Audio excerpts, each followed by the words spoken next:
यत्र नार्यंत्र पूज्यन्ते रमन्ते तत्र देवता। जहां नारियों की पूजा होती है या नारियों का जहां सम्मान होता है वहीं पर देवता वास करते हैं। जय हिंद साथियों, मैं आपका साथी रघुवंश, संयोजक विश्व का सबसे लंबा तिरंगा समिति। मित्रों, एक बहुत सुंदर सूचना आप लोगों के सामने लेकर के प्रस्तुत है। दिल्ली सरकार का अर्थ है अरविंद केजरीवाल की सरकार ने महिलाओं के ऊपर किस प्रकार का एक सुंदर निर्णय लिया है, जिसका मैं स्वागत करता हूं। और वो भी 18 वर्ष से जो भी महिलाएं ऊपर हैं, लड़कियां हैं जो तैयारी कर रही हैं, जो पढ़ाई कर रही हैं या जो भी इस तरह की हैं, सबको 1000 रुपए प्रति माह का वो मानदेय देने का काम करने जा रही है।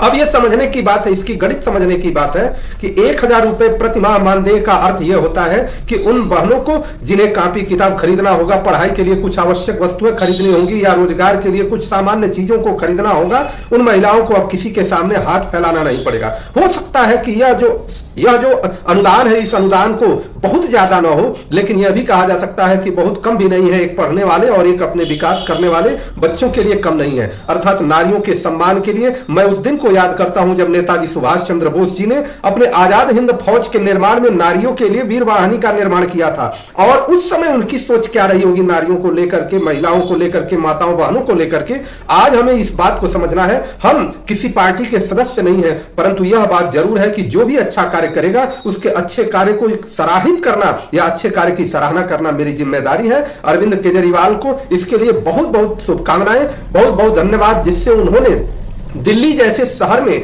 जहां पर रहना, खाना इत्यादि सारी चीजों की व्यवस्था करना, पढ़ाई लिखाई की व्यवस्था करना, यह अपने आप में बहुत कठिन होता है। ऐसे समय पर उन लड़कियों के लिए जो इस प्रकार के अनुदान की जो घोषणा किया है अर्थव्यवस्था के हिसाब से, यह बहुत सराहनीय है। और आपको इसी प्रकार से समाज के उत्थान के लिए, राष्ट्र के उत्थान के लिए, माताओं बहनों के उत्थान के लिए, माताओं बहनों के विकास के लिए लगातार यह प्रयास करते रहना चाहिए। यह हमारी शुभकामनाएं हैं।